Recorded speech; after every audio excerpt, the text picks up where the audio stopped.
Ok.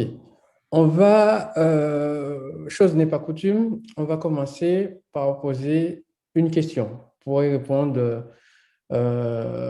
sur le live de YouTube ou sur le Zoom, ou même éventuellement prendre la parole pendant 15 secondes pour nous dire quelle est votre perception de Dieu. Pour vous, est-ce que Dieu est blanc? Est-ce qu'il est noir? Ou est-ce que la lumière est blanche? Est-ce qu'elle est noire? La perception que vous avez depuis tout petit, hein, c'est pas la perception par rapport au sujet qu'on aborde, qui vous a peut-être poussé à faire des recherches, etc. Mais la perception que vous avez depuis tout petit, c'est très important d'en parler. Et pour vous, est-ce que Dieu est noir? Est-ce qu'il est blanc? Est-ce que la lumière est noire? Est-ce qu'elle est blanche? Donc, je vous donne une petite minute pour réagir avant de continuer. Vous pouvez ouvrir votre micro juste pour dire votre réponse, hein, ou taper sur le live.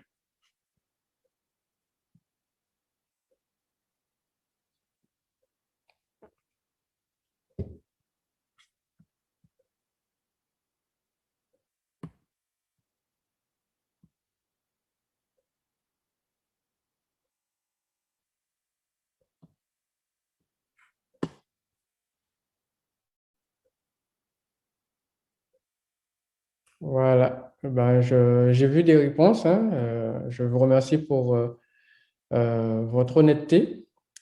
Et donc, il y a certaines personnes qui disent que Dieu n'est ni blanc ni noir, ni homme ni femme, et d'autres qui disent que Dieu est blanc et la lumière est blanche. Et bon, je n'ai pas de statistiques hein, pour l'instant, hein, mais en général, par rapport à tout ce qu'on a reçu comme film, comme dessin, comme peinture, comme dessins animés, comme livres, et en général, on nous montre, même si on ne montre pas le visage de Dieu, mais on nous montre en général un homme blanc à barbe blanche avec une main blanche. Donc, en général, c'est ce qu'on a dans notre inconscient collectif et nous verrons comment est-ce que euh, cette image peut avoir une influence sur nous à la fin de cette présentation. Donc déjà, avant de commencer, il faut se poser la question, qu'est-ce que la mélanine? La mélanine est un pigment naturel hein, chez tous les êtres vivants. Elle est connue pour donner la coloration de la peau. Donc, plus on a de mélanine, plus on est noir. Donc, on distingue deux types de mélanine, le mélanine et la phéomélanine. Le mélanine, c'est ce que nous, les noirs, nous avons dans notre organisme, hein, qui nous donne cette peau de couleur noire. Et la phéomélanine, c'est ce que les leucodermes ont dans leur peau et qui leur permet d'avoir cette couleur un peu plus blanchâtre. Donc, le rôle de la mélanine, on connaissait de base le rôle qui est de protéger la peau contre les ultraviolets, mais ce n'est pas que ça. Nous verrons aussi que la mélanine est un capteur qui permet de convertir divers types d'énergie. On verra aussi les différentes sources d'énergie que la mélanine peut capter, qu'elle peut convertir et qu'elle peut utiliser. Quelles sont quelques spécificités de la mélanine? Par ses facultés, la mélanine permet au mélanoderme d'émettre et de recevoir de la lumière. Parce que quand on parle de peau noire, de peau blanche, il faut savoir que nos yeux ne perçoivent la couleur que lorsque la lumière est projetée sur une surface. Donc, lorsqu'un objet absorbe la totalité de la lumière, ce qui est le cas de la peau noire, eh ben, on ne voit pas de couleur, parce que le noir n'est pas une couleur. Mais lorsque l'objet réfléchit une partie de la lumière, et on voit donc cette couleur. Par exemple, une banane réfléchit, La couleur jaune, elle absorbe tout le reste. Donc, c'est pour ça qu'on ne voit pas une banane rouge, une banane bleue, elle est jaune parce que la banane absorbe toutes les couleurs sauf le jaune. Et dans la lumière, il y a toutes les couleurs. Donc, c'est quelque chose qu'il faut savoir. Et donc, la mélanine, elle nous permet de recevoir ces rayons, de les convertir, mais aussi, elle nous permet d'émettre. Et ça, c'est une fonction que beaucoup ignorent. Et c'est cette fonction-là aussi qui nous permet d'entrer en connexion avec l'univers et qui favorise la spiritualité. Tout le monde aura remarqué que le peuple noir est le peuple qui est le plus sensible à la spiritualité. Ben, ce n'est pas un hasard, c'est parce que cette glande pinéale, comme on le verra plus tard, qui produit en abondance cette mélanine noire chez nous, ben, c'est elle aussi qui favorise ce besoin de spiritualité qui est comment dire, un avantage, mais aussi qui peut être un inconvénient. Donc, quand nos ennemis connaissent cette faiblesse-là, ils l'utilisent en abondance à notre détriment. Donc, nous devons connaître les avantages de la mélanine et aussi ses faiblesses de façon à nous en prémunir à l'avenir. Où trouve-t-on la mélanine? La mélanine est une molécule neurochimique qui est produite, comme je disais, par les glandes pinéales et pituitaires. Mais cette mélanine-là, elle n'est pas présente uniquement chez les êtres humains. Elle est présente dans la nature, chez tous les êtres vivants et même partout dans l'univers. Nous trouvons dans le cosmos, sur Terre, dans l'eau, etc. La mélanine est aussi un neurotransmetteur, c'est-à-dire qu'au niveau de notre cerveau, elle permet de faire les connexions plus rapidement, de façon à véhiculer l'information à une plus grande vitesse. Et donc, elle est donc aussi très utile dans la coordination des mouvements. C'est pour ça que vous remarquerez que les leucodermes nous envient parce que nous sommes de bons danseurs, parce que nous avons des mouvements harmonieux, coordonnés, sans forcément avoir besoin d'être inscrit dans des écoles de danse pendant plusieurs années. Et aussi, la coordination des membres aussi est très nécessaire dans des sports athlétiques comme les courses de 100 mètres, etc. C'est pour ça que vous remarquerez que les courses de 100 mètres sont tout le temps gagnées par les Noirs parce que l'alchimie qui doit être faite entre le mouvement et l'énergie que l'on doit dégager, eh ben, c'est cette mélanine-là qui permet à l'information de pouvoir circuler à une vitesse telle que nos membres seront en accord l'un avec l'autre quand on court. Parce qu'il n'y a pas que les membres inférieurs, il y a aussi les membres supérieurs qui doivent s'accorder de façon à gagner quelques dixièmes de seconde et qui, au bout de 100 mètres, font la différence. Donc voilà. Donc on voit bien donc que la mélanine, elle est vraiment indispensable aux êtres vivants et qu'elle est présente partout.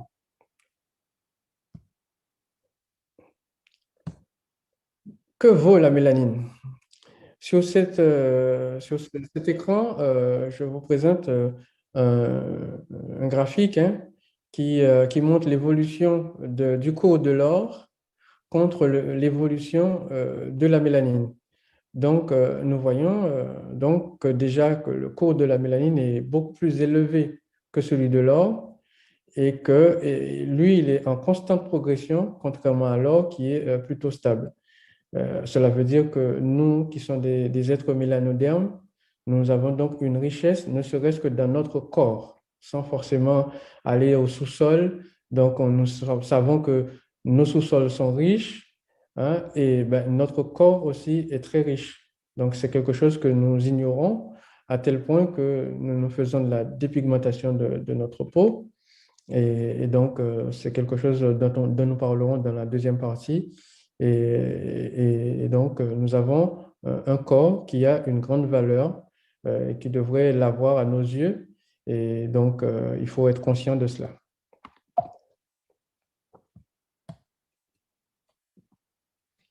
Y a-t-il un lien entre Dieu et la mélanine? Donc, c'est bien l'objet hein, de l'étude d'aujourd'hui. Chacun des livres que vous voyez ici prétend détenir la connaissance.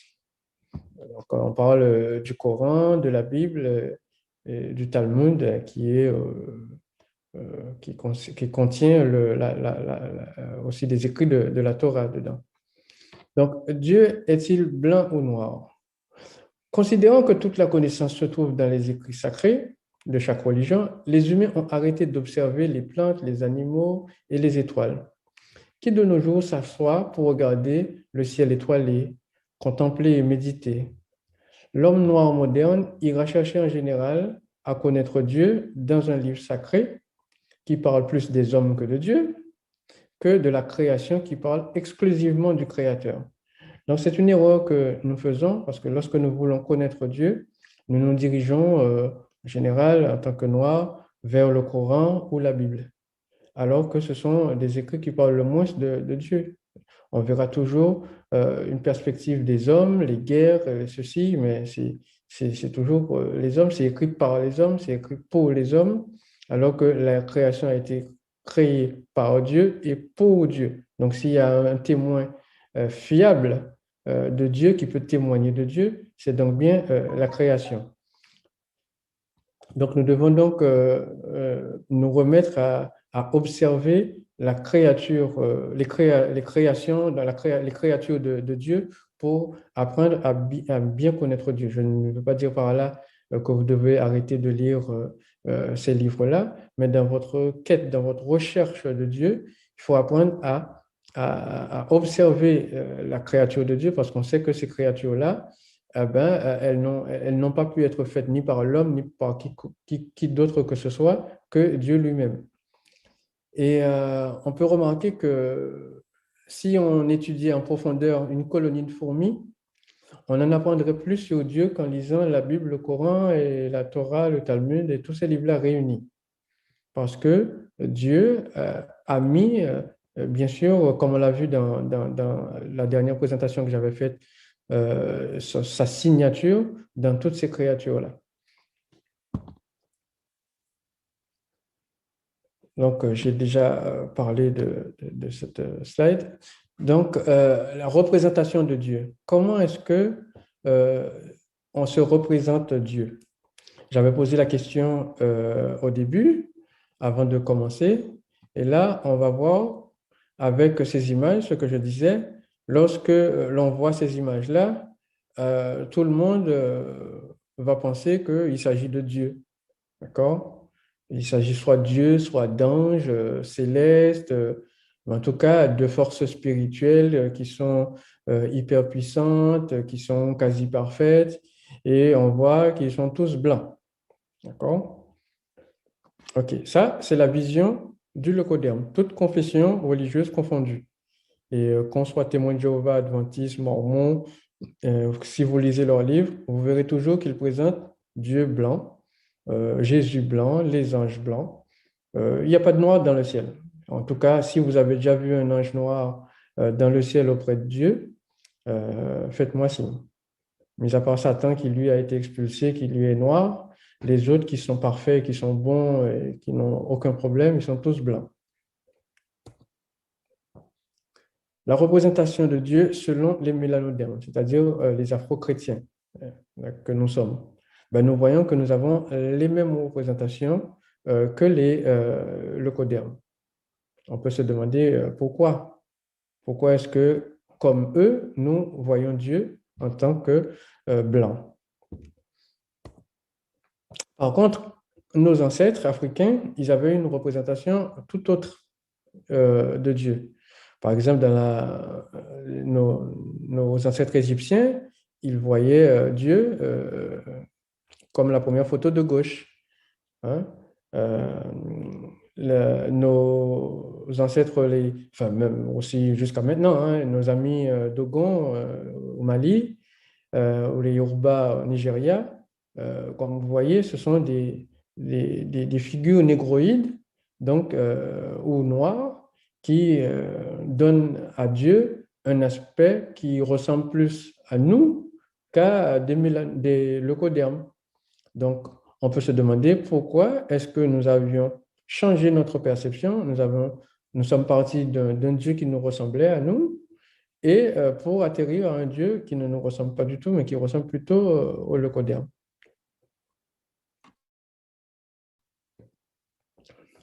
Maintenant, nous allons voir un aspect plutôt scientifique de la chose, parce que on nous dit que Dieu est, est énergie, Dieu est omniprésent, Dieu est omnipotent, etc.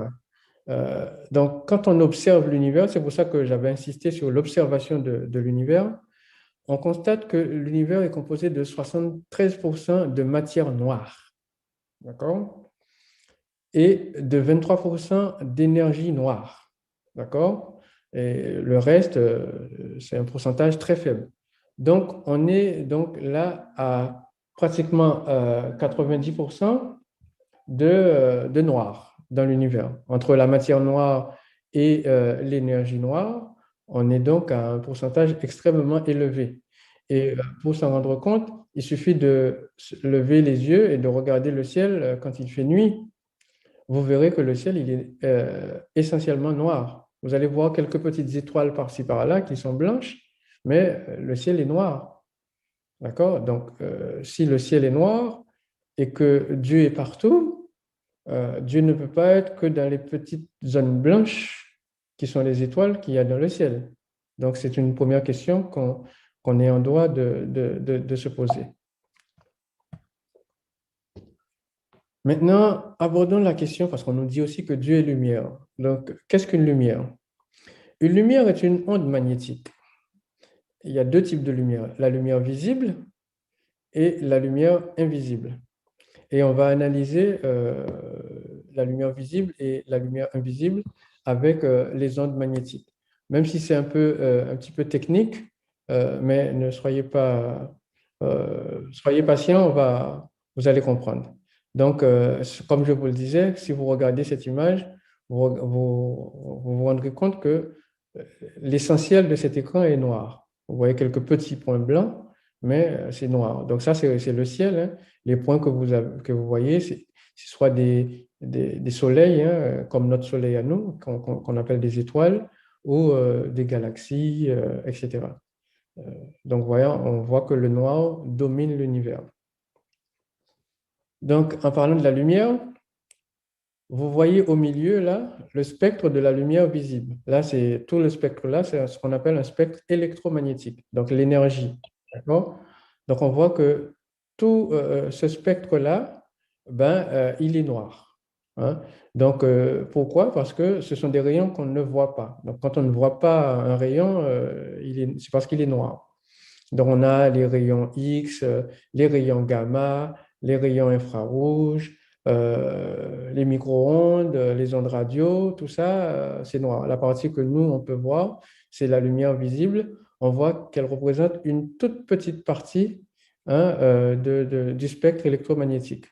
Donc, si Dieu est un être de lumière, il devrait donc être noir parce que c'est le noir qui domine là encore au niveau de l'énergie. Je vais vous présenter une petite expérience de la lumière noire parce que ça peut paraître bizarre pour vous d'entendre cette idée de lumière noire. Vous pourrez faire l'expérience chez vous, hein. Vous éteignez toutes les lumières, vous prenez votre télécommande, vous appuyez sur une touche, vous ne verrez rien. Par contre, vous prenez votre téléphone, vous activez la caméra et vous appuyez sur la lumière rouge, vous verrez votre salle s'éblouir de lumière noire.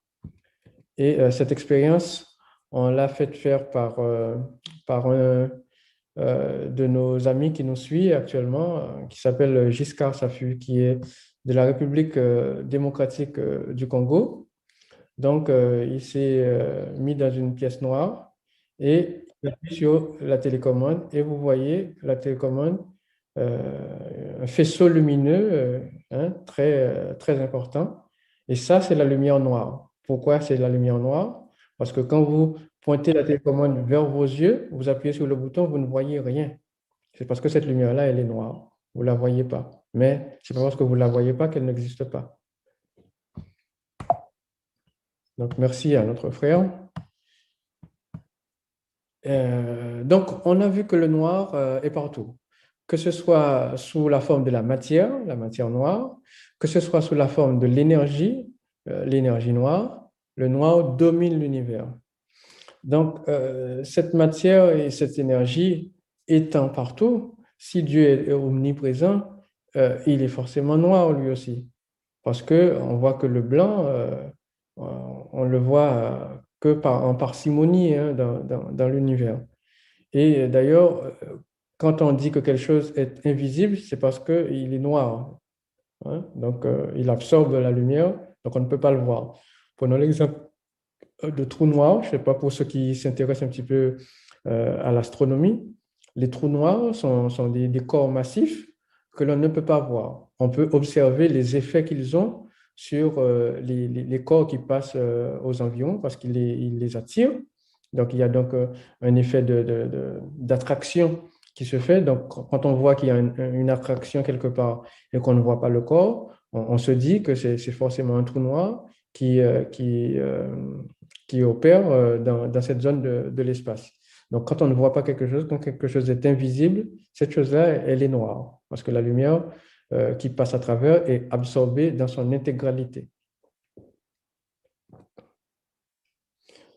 Alors, un Dieu blanc, pour quelle raison donc? Parce qu'on a vu que scientifiquement, si on se basait sur des thèses scientifiques, pour tout ce qu'on nous a dit de Dieu, qu'il est lumière, qu'il est énergie, qu'il est omniprésent, donc il est partout. On voit que c'est le noir qui est partout, qu'il est tout-puissant. On voit que l'énergie dans le spectre électromagnétique, cette énergie-là, elle est essentiellement noire. Donc, pourquoi est-ce on nous représente Dieu en blanc? Eh ben, c'est pour des raisons politiques et idéologiques. Parce que dans les Écritures, on nous dit que Dieu créa l'homme et l'homme a été créé parfait. Donc, quand on vous montre ces êtres-là qui sont blancs, avec des cheveux de blanc, des cheveux lisses, et que c'est eux qui sont parfaits, donc nous, si nous voulons atteindre la perfection, nous devrions essayer de les ressembler. D'accord? Donc, du coup, on va donc aimer ces gens-là quel que soit ce qu'ils nous font, parce que c'est quand même des êtres à peu près divins, hein, parce qu'ils sont plus proches de Dieu que nous. Hein. Donc, on va les aimer, on va les apprécier, on va les respecter, tout comme on doit respecter Dieu, d'accord? Et on va nous haïr parce que nous, on ne ressemble pas à Dieu.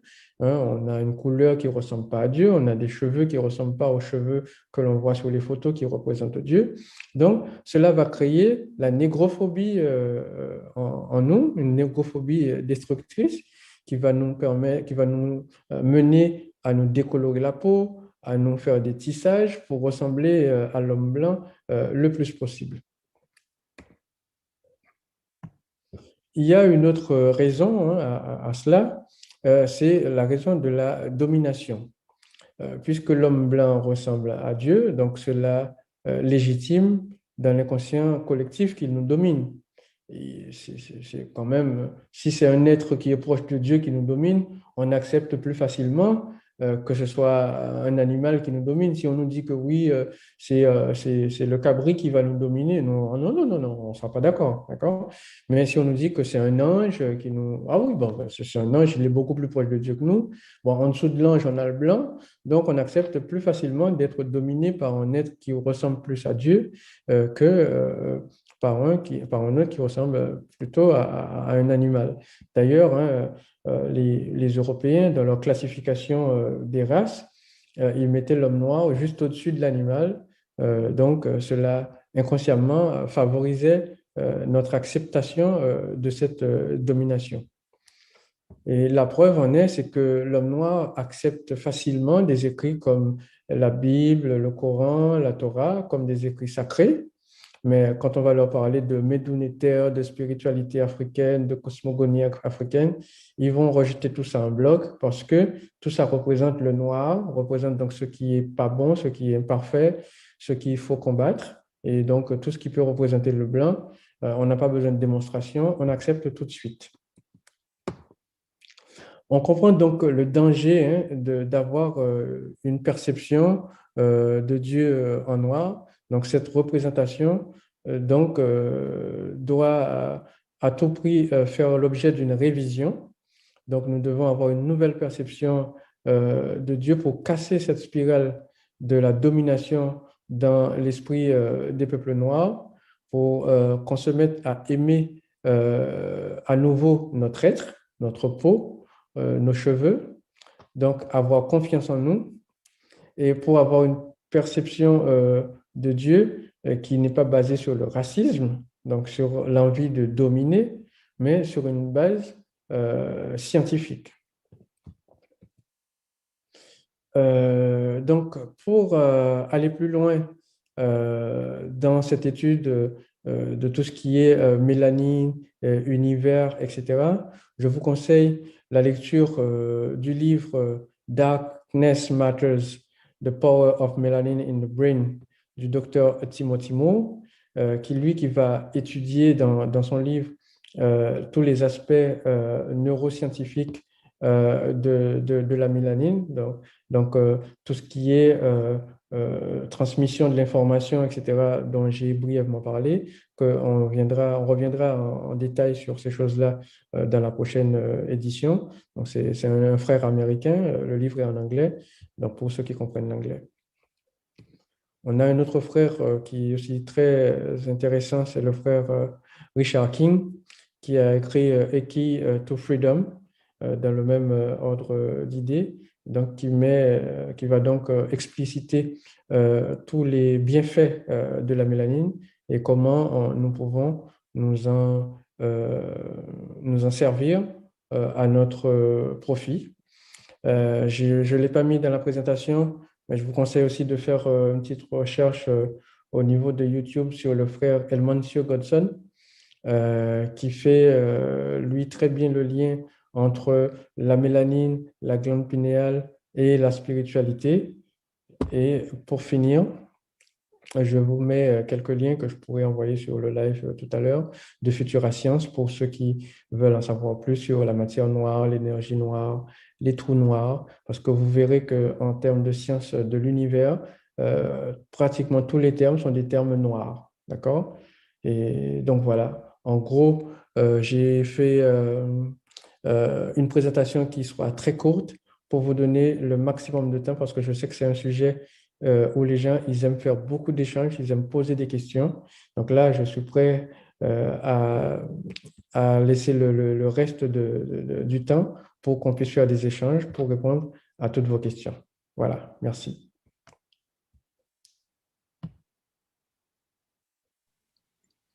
Merci beaucoup. Merci beaucoup, Franz, pour cette présentation.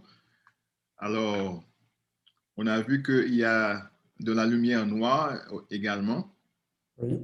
Noir et blanc, blanche. Oui. Ah, OK. Alors, j'ai vu les questions qui ont été posées aussi. Il y a des gens qui ont déjà réagi sur YouTube. Je ne sais pas si tu as regardé YouTube. Non, pas encore, je faisais la Parce présentation, je vais me qu'il y a connecter. quelqu'un qui a dit Dieu n'a pas de couleur. Il n'y a pas de couleur. C'est pas faux. On n'a même pas besoin de parler de noir ou blanc. Ah ben justement, oui. Ouais. C'est pas faux. Dieu n'a pas de couleur. C'est pas faux parce que le noir aussi n'est pas une couleur. Ouais. Le noir, c'est l'absence de couleur. Okay. D'accord? Donc, on ne devrait pas dire que nous sommes un être de couleur. Non, nous n'avons pas de couleur. Parce que notre peau, comme elle absorbe la totalité de la lumière, donc c'est pour ça que nous sommes noirs. Et comme je l'ai dit auparavant, la banane, elle est jaune parce qu'elle réfléchit la couleur jaune. D'accord? Et donc, nous, comme nous ne réfléchissons pas les différentes couleurs qu'il y a dans la lumière, c'est pour cela qu'on voit que nous sommes noirs. Donc, Dieu n'a pas de couleur, mais Dieu est noir. Et le noir, ce n'est pas une couleur. Donc, je suis tout à fait d'accord avec cette personne, mais c'est juste qu'elle a une définition de la couleur qui est imprécise. Donc, elle devrait se mettre à jour parce que le noir n'est pas une couleur. Le noir n'est pas une couleur. Non, voilà. Ah, je pense qu'il y a des gens qui ont des commentaires, peut-être, parce que quand on fait la classification des couleurs, on met le noir comme une couleur, et puis voici que Franz nous dit que le noir n'est pas une couleur. Alors, pour vous qui êtes à peine arrivés sur YouTube, nous débattons du sujet suivant. Le Dieu de lumière est-il blanc ou noir? Alors, c'est la mélanine. Le Dieu de lumière est-il blanc ou noir? Nous avons déjà une réaction de Joe Cole qui a levé la main. Bonsoir, Cole. Bonsoir, comment vous allez? Eh bien, nous allons bien de votre côté. Voilà, alors j'avais une petite question à France. Bon, si le noir n'est pas une couleur, la couleur blanche aussi, c'est une couleur ou ce n'est pas une couleur? Le blanc, c'est une couleur. Le blanc, c'est la présence de toutes les couleurs. Pour ceux qui ont fait de l'électronique et de l'informatique, vous allez entendre parler de RVB, Red, Green, Blue, ou vert, rouge, vert, bleu. Et donc, ce sont les trois couleurs primaires qui permettent de composer une couleur. Et quand vous voulez composer le blanc, vous devez mettre ces couleurs-là au maximum. Donc, le blanc, c'est la présence de toutes les couleurs. Et donc, le blanc est donc une couleur. Et le noir, c'est l'absence de couleur. Voilà. Donc, on ne peut pas composer le noir avec les rouges, verts, bleus. On pourra faire toutes les combinaisons qu'on veut. Ben, ça ne donnera jamais le noir. Et alors, chacun a-t-il la possibilité de pouvoir changer ça ou c'est quelque chose qui est déjà passé comme ça naturellement? Changer quoi? Sa couleur. Ah non, non, c'est la pigmentation de la peau, c'est la mélanine. On peut le changer, on peut, avec des produits, se décolorer la peau, mais c'est extrêmement dangereux. Ça donne des cancers, ça nous affaiblit. Et dans la deuxième partie, on verra quels sont les bienfaits de la mélanine. Bien au contraire, on verra aussi que les leucodermes, ils sont en train de faire des recherches pour se colorer la peau. La preuve en est qu'ils aiment bien aller dans les pays où il y a la plage, le soleil, pour se bronzer, pour avoir une peau un petit peu un petit peu moins blanche. Mais la mélanine, c'est un don que nous devrions apprécier et nous ne devrions pas vouloir nous enlever cette couleur-là qu'on a sur notre peau. Nous devrions apprécier cette beauté-là, c'est une beauté divine. Ok, merci beaucoup. Je vous en prie, mon frère.